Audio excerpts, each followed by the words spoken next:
विश्व की 60% से ज्यादा आबादी के लिए चावल खाद्य का मुख्य स्रोत है। आंकड़ों के अनुसार 2023 से 2024 में विश्व में धान का उत्पादन लगभग 523.9 मिलियन मैट्रिक टन हुआ। इसके उत्पादन में चीन सबसे आगे रहा। धान की खेती का सबसे बड़ा क्षेत्रफल होने के बावजूद भारत धान के उत्पादन में दूसरे स्थान पर है। चीन में धान का औसत उत्पादन लगभग 7.1 टन प्रति हेक्टेयर है, जबकि भारत में धान का औसत उत्पादन मात्र 4.2 टन प्रति हेक्टेयर ही है, जो चीन व अन्य देशों जैसे जापान, कोरिया, अमेरिका, इंडोनेशिया आदि की तुलना में काफी कम है। भारत में धान के कम उत्पादकता के पीछे दो मुख्य कारण हैं: पोषक तत्वों का संतुलन, अप्रभावी कीट प्रबंधन। भारत में 60 से 70% मिट्टी में सल्फर और जिंक की कमी है। सल्फर और जिंक धान के उत्पादन में महत्वपूर्ण भूमिका निभाते हैं। अधिकांश भारतीय किसानों को इस तथ्य के बारे में जागरूकता नहीं है और वो अपनी खेती में केवल नाइट्रोजन और फास्फोरस वाले उर्वरक का अत्यधिक उपयोग कर रहे हैं, जिससे न केवल प्रदूषण उत्पन्न हो रहा है बल्कि पोषक तत्वों का भी मिट्टी में असंतुलन बन रहा है। कुछ किसान सल्फर और जिंक का उपयोग कर रहे हैं, परंतु उन्हें भी सल्फर और जिंक की सही मात्रा व गुणवत्ता की जानकारी का अभाव है।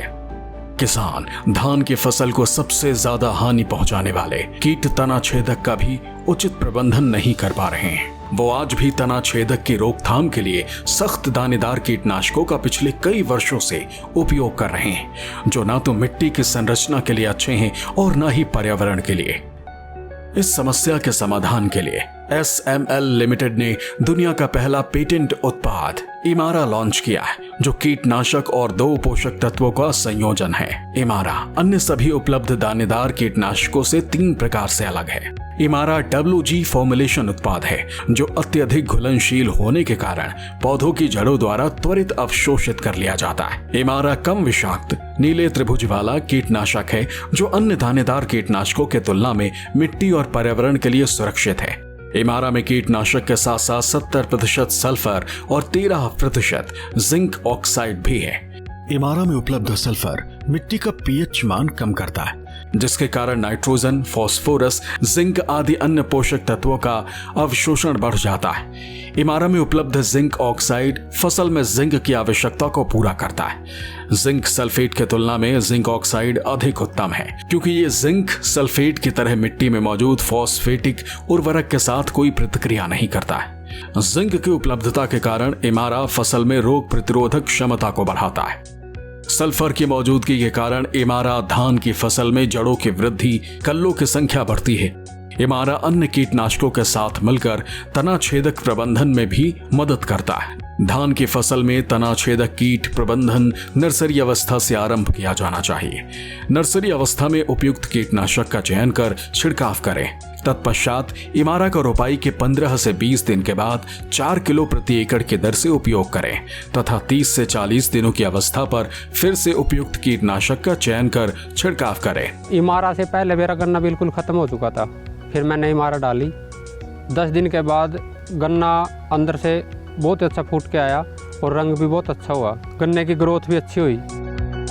फ़ायदा इस बात का मैंने ये दान में डाली थी, उसका दान में रिजल्ट अच्छा आया, जाड़ अच्छा निकला। फिर उसके बाद हमने गेहूं में भी डाली है, गेहूं की उपज भी अब की बार अच्छी उपज आई। एक खेत में मैंने इमारा नहीं डाली, इमारा वाला अब अच्छा हो रहा और वो जो सा पहले अच्छा था वो उससे नीचे रह गया।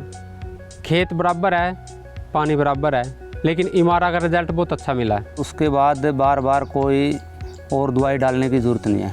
3-4 दवाइयों का काम करती है, जैसे सल्फर, जिंक, कीड़े मार दवाई, सबका काम इमारा ही अकेले ही काफ़ी है, जिससे हमारी लेबर का खर्चा भी बचा है और बार बार डालने से छुटकारा भी मिला है और रिजल्ट भी बहुत अच्छा मिला है। ज़मीन के लिए भी बहुत अच्छी है और फसल के लिए भी बहुत अच्छी है, क्योंकि इससे मिट्टी अपनी स्वस्थ रहती है। ये नहीं है कोई मतलब मिट्टी और ज़मीन को भी नुकसान हो।